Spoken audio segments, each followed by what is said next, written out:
이번 주일날 제가 이 15장은 광야에서 이제 38년 동안 헤매는 동안에 주신 말씀이다 그랬어요.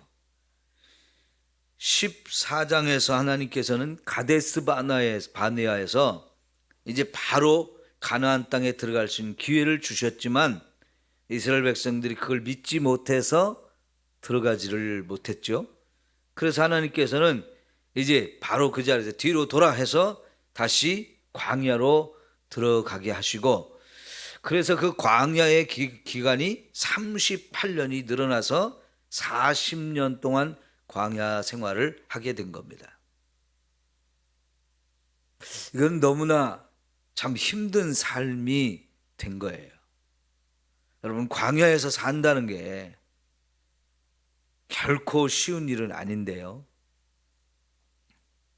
2년 안에 광야 생활을 끝낼 수 있는 것을 잘못해서 결국은 그게 38년이 더 늘어나서 40년이 된다. 여러분, 이거 너무나 힘든 삶이에요. 그래서 이제 성경에는 이 광야 38년을 어떻게 보내는지 별로 얘기를 안 해주셔요. 이제 16장에 넘어가면 광야 38년 끝날 때쯤의 이야기를 16장에 가서 하거든요. 그래서 이제 16장으로 넘어가기 전에 15장에서 하나님께서는 이 광야의 길을 가고 있는 사람들에게 특별히 중요한 말씀을 주셨는데, 우리가 주일날 본 말씀이 예배 중심의 삶을 살아라 하는 것이에요. 여러분, 광야에 살든 아니면 하나님이 약속한 가나안 땅에 들어가서 살든 중요한 것은 저와 여러분이 늘 하나님을 가까이 하면서 하나님께 예배하는 삶을 살아야 된다라고 말씀을 드렸죠. 여러분, 예배가 저와 여러분의 삶 속에서 너무나 큰 은혜가 돼요. 제가 대학 다닐 때, 신학대학 다닐 때, 저희 때만 해도 대학생들이 군사훈련을 받았어요. 학교에서 군사훈련을 받아야 됐습니다. 그만큼 우리나라 이 남과 북의 대치 상황 속에서 우리나라를 지키는 게 중요했기 때문에, 아직 군대를 간 건 아니지만 고등학교 때부터 군사훈련을 기초적으로 받기 시작해가지고 대학교에 가도 대학교 안에서 군사훈련을 조금씩 받았거든요. 그러다가 이제 1학년 때 군부대에 아주 들어가서 일주일 동안 훈련을 받게 돼요. 그리고 2학년 때는 일주일 동안 또 최전방 부대, 철책선 있는 거기까지 가서 일주일 동안 그 병사들과 함께 최전방 초소에 들어가서 근무를 서는 이런 기회를 갖게 하거든요. 그런데 이제 1학년 때 이제 군부대에 들어가서 일주일 동안 아주 빡세게 이 군사훈련을 받은 경험을 있는데, 그때 군사훈련을 받는 그거 하는 동안에 군 생활을 완벽하게 경험하게 해요. 그러니까 아침 6시에 일어나서 그때부터 저녁 9시에 자기 전까지 하루에 모든 삶이 이제 군인의 삶을 이렇게 똑같이 살면서 다양한 훈련을 받게 하거든요.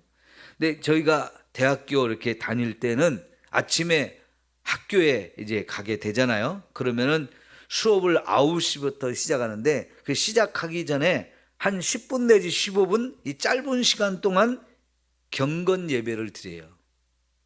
하루에 수업 시간을 갖기 전에 잠깐 예배를 드리고 나서 이제 수업이 시작되게 되는데요. 그걸 매일 아침 예배를 드립니다. 물론 새벽에도 학교에서 새벽 예배가 있어서 새벽 예배 드렸지만은, 이제 하루 수업을 시작하기 전에 이제 학생들이 기숙사만 있는 게 아니고 집에서도 많이 다니잖아요. 밖에 또 하숙도 하고 또 자취도 하고 이런 사람들이 있기 때문에 하루 수업을 시작하기 전에 10분 내지 15분 정도 짧지만 우리 예배를 드립니다.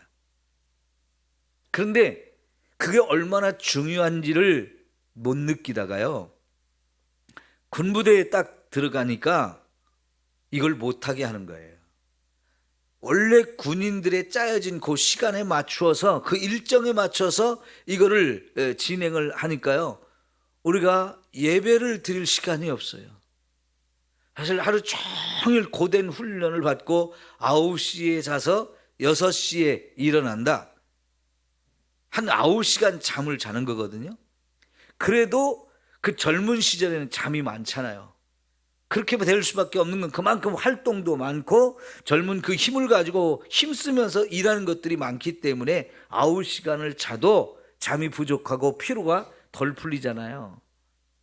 그러니까 그때는 그 생각을 못 했는데 지금 같으면 그러면 5시 한 반쯤 일어나 가지고 한 5시 반에서 6시 그 사이에 예배를 드리면 되지 않을까? 그때는 그 생각을 못 했어요. 그 6시에 일하는 것도 너무 벅차니까요. 그러니까 예배를 드리지 못하고 하루 일과를 시작하는데, 그게 이제 여러분 한참 이렇게 더울 때 들어가거든요. 그 막 땀도 많이 나고 굉장히 힘이 들어요. 근데 훈련을 매일매일 그렇게 빡세게 할 때에 예배를 드리지 않고 하니까 이게 너무 힘든 거예요. 그럼 군부대에서 훈련받는 장소까지 이렇게 이동하려면 보통 2km, 3km를 걸어서 이렇게 가서 거기서 이제 산속이나 이런 데 들어가서 훈련을 받거든요. 그럼 그 훈련을, 그 행군을 할 때에 부대별로 이제 중대별로 이렇게 이동을 하는데, 보통 군인들은 그렇게 행군할 때도 군가를 많이 부릅니다. 그래야 이제 지치지 않고 가면서도 발 착착착 맞추고 군기도 있고 이러면서 이제 군가를 많이 부르게 되는데요. 전혀 모르는 군가를 배우면서 이렇게 부르면서 가거든요. 그러니까 이제 평소에 찬송을 많이 부르는 이런 신학생들이기 때문에 음악적인 재능들이 많이들이 있어가지고요, 금방 배우고 금방 하게 돼요. 근데 그 군가라는 게 군인한테는 도움이 될 수 있는 그런 노래지만 여러분, 학생들한테 그게 별로 와닿지가 않거든요. 더구나 신학생들이 그런 훈련을 받으며 군가를 배워봐야 별로 감동이 없어요. 근데 정말 찬송가를 우리가 부르면 은혜가 되잖아요. 근데 군가를 부르는 거고 찬송을 부르는 거는 전혀 천지 차이인데요, 맨날 군가를 부르니까 이게 재미가 없는 거예요.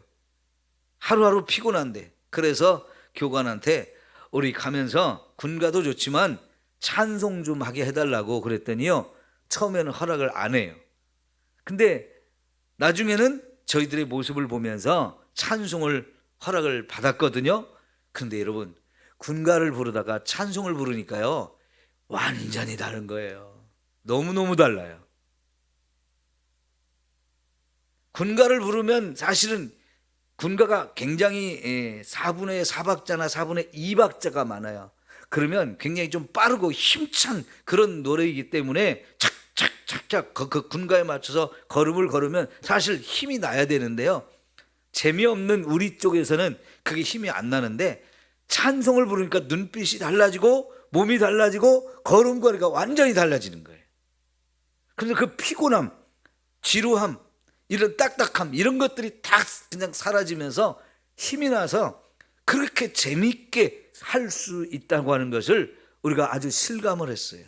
그래서 나중에 금요일 날 저녁이 돼가지고 이제 훈련 다 마치고 내일 아침, 토요일 아침에 오전에 이제 부대로 나와서 학교로 돌아오면 되는데, 그 금요일 날 저녁에 이제 일과를 다 마치고 연병장으로 대대장이 우리를 데리고 나와요. 그래가지고 거기서 마지막 시간을 보내는데, 그 중대장이 놀라운 고백을 해요. 자기가 교회를 한 번도 안 가본 사람인데 매주 새로운 학교, 새로운 학생들이 와서 여기 훈련을 받지 않습니까? 근데 군인이 된 사람을 훈련시키는 거하고 군인이 안 된 대학생들을 일주일 와서 훈련 받는 거하고는 정신 자세가 틀리기 때문에 군인들은 군인 정신을 확 심어져 가지고 완전히 군대에 와서 훈련받는 거기 때문에 어쩔 수 없이 하는 대로 다 해야 돼요. 그러나 대학생들을 데리고 와서 일주일 동안 이 군인 훈련을 시키려니까 진짜 말도 안 듣고 사고도 많이 치고 별별 일이 많은데, 일주일 동안 우리와 지내면서요, 사고 한 건도 없이 말도 너무 잘 듣고 너무 잘 따라하고, 그런 걸 보면서 감동을 받았다는 거예요. 그래서 이제 여러분을 보면서 여러분 때문에 내가 교회 가는 걸 한번 생각해 보겠다. 그리고 여러분이 부르는 그 찬송에 내가 굉장히, 내 처음 들어보는 거지만 깊은 감동을 받았다. 굉장히 그 찬송이 좋더라. 한번 더 불러달라. 그래가지고요, 여러분 신학생들은 다 찬송을 잘하기 때문에 딱 노래 불렀다 하면 4부로 쫙 나오잖아요. 한참 젊은 대학생 때 목소리 좋을 때 얼마나 멋지게 잘 불러요. 그냥 찬송을 그냥 여러 곡을 함께 4부로 맞춰서 탁 부르니까요, 이 사람이 눈물을 흘리더라고요. 우리가 그때 느낀 게 뭐냐면, 매일매일 예배를 들을 수 있다는 거 너무 우리에게 큰 은혜가 되는 거예요. 그걸 하다가 안 하게 되니까 그게 우리를 너무 힘들게 하는 거예요. 그러니까 우리가 평소에 예배를 드리는 거하고 안 드리는 거하고는 사실 이게 엄청난 차이가 있는데, 여러분 이 예배 속에서 하나님의 은혜를 매일매일 크게 누릴 수 있는 여러분 되기를 바라요. 이 삶이 저와 여러분의 삶을 이끌고 가는 거예요. 하나님의 은혜 속에서 항상 살게 하는 그 은혜가 이 예배 속에서 우리가 받는 것이고, 그 예배 속에서 받은 은혜를 가지고 우리가 하루하루 정말 그 은혜를 누리면서, 그 은혜를 계속 누리면서 살게 되어지는 줄 믿습니다. 그러면서 두 번째, 하나님은 이 예배 속에서 가나안 땅에 대한 소망을 갖게 해주셨다고 그랬죠. 그래서 오늘 1절부터 16절까지의 내용에는 이 가나안 땅에 너희가 들어가게 될 텐데 하면서, 그 가나안 땅에 들어가면 땅도 주고 농사를 짓고 거기서 너희들의 손으로 직접 곡식을 거두게 되고, 포도를 심어서 포도주를 만들고, 또 감람나무 열매를 또 거두어서 기름을 짜고, 이런 것들을 먹게 될 때 항상 이제 하나님 예배 드릴 때 가루는 소제로 드리고 포도주와 또 기름은 전제로 부어드려서 이 예배 속에서 하나님이 주신 은혜에 감사하면서 이렇게 제사를 드리라, 이렇게 말씀하셨어요. 그래서 그거는 가나안 땅에 들어가면 하나님 이런 축복을 주실 것을 기대하고 그 천국에 들어가는 걸 자꾸 사모하면서 이제 살라는 것이었는데요, 이 17절에서 21절 오늘 말씀에 같은 내용이에요. 같은 내용. 자, 여러분 18절을 한번 봅시다. 이스라엘 자손에게 말하여 이르라, 너희는 내가 인도하는 땅에 들어가거든. 우리가요 2절에서도 이스라엘 자손에게 말하여 그들에게 이르라, 너희는 내가 주어 살게 할 땅에 들어가서, 같은 말이거든요. 하나님 분명히 말씀하십니다. 내가 너희들에게 가나안 땅을 줄 거다. 지금 이들은 가나안 땅에 못 들어간다고 하면서, 그래서 하나님이 그들을 가나안 땅에 들여보내지 않고, 그래서 뒤로 돌아해서 광야를 지금 걸어가고 있는 사람들, 하루하루가 힘든 사람들이에요. 그러나 그 힘든 사람들에게 하나님께서는 소망을 주셨어요. 가나안 땅을 바라봐라. 지금 20대, 20살, 20살 이상의 어른들은 비록 가나안 땅에는 못 들어가도 그 후손들, 20살 이하의 자녀들은 성장해서 결국은 가나안 땅에 들어가게 된다는 거예요. 여러분, 나는 못 먹고 못 살아도 내 자녀들이 잘 된다고 하면, 여러분 지금 내 못 먹고 못 사는 거 별로 문제가 안 되지요. 왜요? 우리가 살아보니까 부모로서 자녀를 낳아 기르면서 이 자녀를 사랑하는 마음, 그래서 내 모든 사랑을 다 쏟아붓고요. 그러면서 우리가 늘 기대를 한단 말이죠. 내 사랑하는 이 자녀들이 정말 훌륭한 사람이 되고 그들이 행복하게 살고 그들이 정말 축복을 누리며 사는 것, 이게 부모의 가장 큰 소망인데요. 하나님께서는 비록 부모는 가나안 땅에 못 들어가도 하나님께 분명히 말씀하셔요. 너희 자녀들은 가나안 땅에 들어가게 해준다. 자, 그런데 그것을 더 확실하게 하나님이 하시는 말씀이 뭐냐면, 너희는 분명히 가나안 땅에 들어가게 되면 그 땅에 들어갈 때 그 땅에서 나는 곡식을 먹게 되어진다는 거예요. 그때 그냥 먹지 말고 그 곡식을 가지고 떡을 만들었을 때 그걸 먹기 전에 뭐 하라는 거예요? 하나님께 그걸 들어 올려서 제물로 드리라는 거예요. 이게 성전에 가서 그걸 제물로 드리기도 하지만은 내가 먹는 자리에서 하나님 앞에 내가 먹는 것의 일부를 들어서 이렇게 들어 올리는 것, 그걸 거제라고 하거든요. 들어서 하나님께 드리는 것, 이것도 하나님 앞에 하나의 제사거든요. 근데 그렇게 하라는 거예요. 왜요? 이 양식을 내가 얻은 것, 내가 만든 겁니까? 하나님이 주신 겁니까? 하나님이 주신 것이라는 것을 늘 기억하라는 거예요. 생각해 보세요. 광야에서 만나 지겹다고 했어요. 매일 똑같은 것만 먹으니까. 근데 사실 저와 여러분이 사실은 거의 매일 똑같은 거 먹지 다른 거 먹습니까? 밥이 주식이잖아요, 우리. 이 사람들은 밀가루가 또 주식이었거든요. 밀가루나 보리 이런 게 주식인데 어쨌든 우린 주식은 거의 똑같아요. 어느 나라든지 간에. 주식은 매일 똑같은 걸 먹고 때로는 이게 좀 다른 것도 먹고 싶다 해서 밖에 나가서 외식도 하고 이렇게 하지만 대부분은 집에서는 거의 매일 똑같은 걸 먹어요. 물론 거기에 반찬이 조금씩 달라지죠. 그냥 주식은 똑같거든요. 근데 여러분, 이제 하여튼 광야 40년을 살아도 하나님 매일매일 만나를 내려주시고요. 때로는 메추리도 이렇게 보내주셔서 그것도 먹고, 하여간 하나님이 먹고 살게 해주시는데 이제 가나안 땅에 들어가면 그 땅에서 나는 곡식을 먹게 해주신다는 거예요. 그때 그것을 그냥 먹지 말고 하나님께 감사를 해라. 자, 우선 여러분, 이 가나안 땅이라는 것, 내가 가고 싶다고 가는 게 아니에요. 내 힘과 내 노력과 내 능력으로 갈 수 있는 게 아니에요.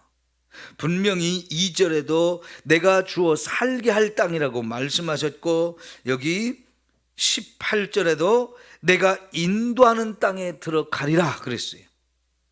내가 인도하는 땅에 들어가거든. 하나님이 인도해 주시고 하나님이 들어가게 해 주셔야 저와 여러분이 들어갈 수 있는 땅입니다. 이거는 천국도 마찬가지예요. 천국에 가고 싶은 마음은 간절하지만 여러분, 주님이 저와 여러분을 데려가지 않으면 갈 수가 없어요. 요한복음 14장에서 예수님께서 내가 아버지께로 간다.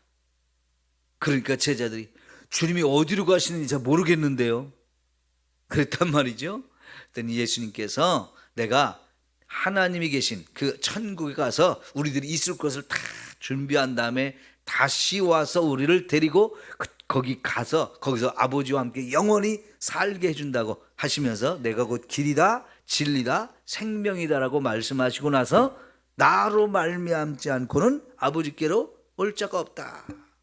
여러분, 사실 우리 입장에서는요, 예수님이 계신 그 천국이 지금 우리가 당장 가고 싶어도 어디인지 몰라서 못 가요. 가고 싶어도 뭘 타고 가야 되는지도 몰라요. 그러잖아요. 그러니까 주님이 오셔서 저와 여러분을 데려가지 않으면 갈 수가 없는 곳. 내가 노력해도 열심을 다해도 아무리 찾아봐도 보이지 않는 곳이 그곳이에요. 근데 주님은 그곳으로 저와 여러분을 인도해 주실 분이에요. 그래서 여러분, 천국은 내 힘으로 가는 게 아니고 주님의 은혜로 가게 되는 줄 믿습니다. 우리 에베소서 2장을 한번 찾아봅시다.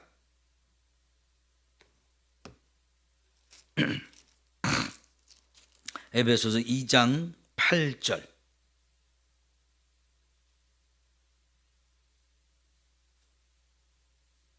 에베소서 2장 8절 말씀.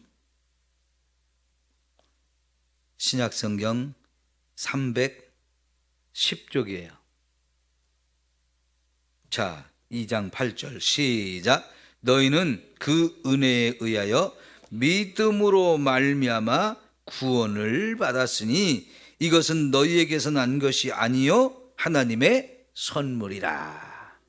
구원이라고 하는 것, 구원이라고 하는 것이 우리가 구원을 받았다라고 표현하죠.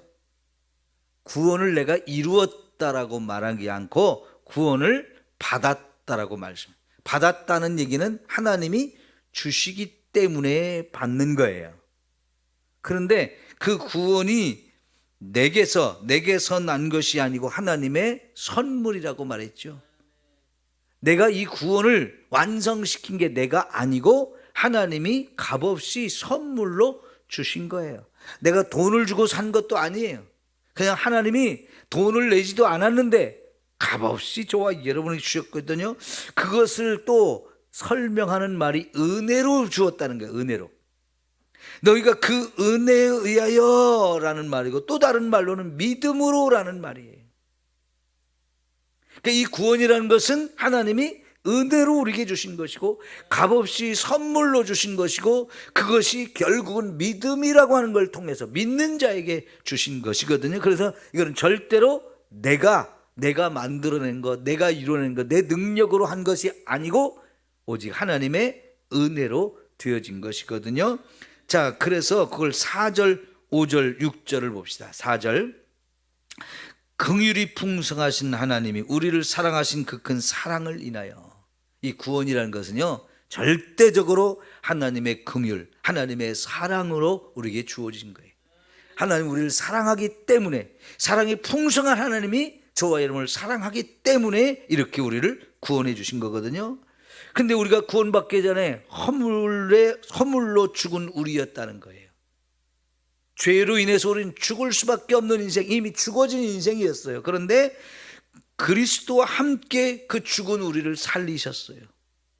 하나님이 사랑으로 죽은 우리를 살려주셨어요. 누구와 함께? 그리스도와 함께.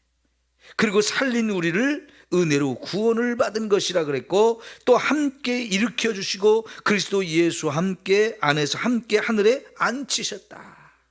여러분, 죽은 우리를 살려주시고 일으켜 주시고 예수님과 함께 천국에까지 함께 앉게 해 주시는 거거든요. 여러분, 이게 전적으로 하나님의 은혜로 된 것이고 하나님 주신 선물이고 믿는 자에게 주신 놀라운 은혜지요. 구원은 전적으로 하나님이 주시는 것이에요. 이게 이제 우리 민수기에 와서 이 가나안 땅이라는 거 내가 너희에게 준 것이고 내가 너희들 들어가게 해주셔서 그래서 우리가 비로소 들어가게 되어지는 거거든요. 분명히 약속합니다. 내가 너희를 그 땅으로 인도하다. 너희가 그 땅에 들어가게 될 것이다. 그러면 거기서 내가 너에게 주는 땅도 있고 그 땅을 받아서 너희가 농사를 지어서 이제 드디어 곡식을 거두는 거예요. 그러면 그때 그 곡식을 먹을 때 그냥 먹지 말아라. 자, 여러분, 오늘도 이제 예배를 마치고 집에 가시면 이제 아침을 준비해서 여러분이 식사를 하시죠? 점심에도 먹고 저녁에도 먹고 하루 3끼씩 밥을 먹을 때마다 우리가 감사 기도하죠? 왜 감사 기도해요? 뭘 기도하는 거예요? 이 양식 주셔서 감사합니다. 양식 주셔서 감사합니다. 하나님이 주셨다는 믿음의 고백이잖아요. 그죠? 하나님이 너무너무 기뻐하시게.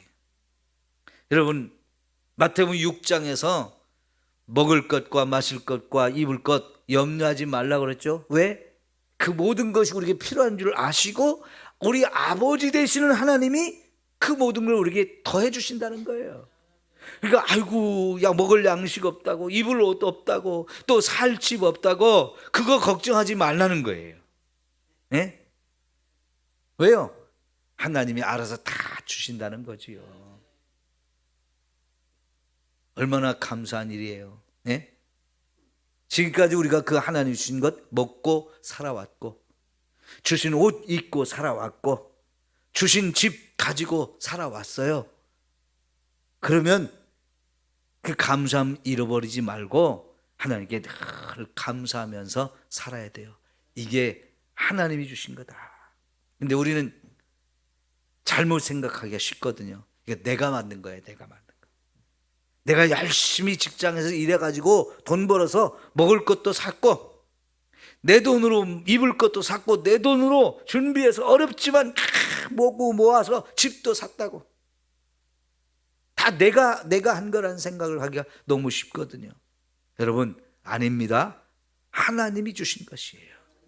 하나님이 주신 거.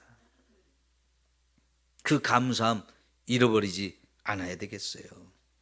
자, 그러면서 20절에 보니까 너희의 처음 익은 곡식 가루를 거제로 타작마당에 거제같이 들어드리라. 사실 그들이 이제 추수할 때 제일 먼저 벤 첫 곡식, 이것은요 반드시 이거를 성전으로 가지고 가서 하나님 앞에 제물로 거제로 드리는데, 제사장에게 주면 제사장이 이걸 들어서 딱 하나님께 들어 올려요. 그러면 그거는 이제 제사장 몫이 돼요. 사람마다 다 농사를 지을 때, 거둘 때, 추수할 때 그 첫 번째 거둔 곡식 한 단, 그거는 반드시 하나님께 드리는데, 그것처럼 이걸 곡식을 빻아서 가루로 만들어서 이제 떡을 만들어 먹을 때 그 첫 번째 하나를 딱 들어서 하나님께 드리는 것, 이거는 첫 열매를 드리는 거지요. 그 먹을 때마다 정말 하나님의 은혜를 잃어버리지 말고 살라는 거지요.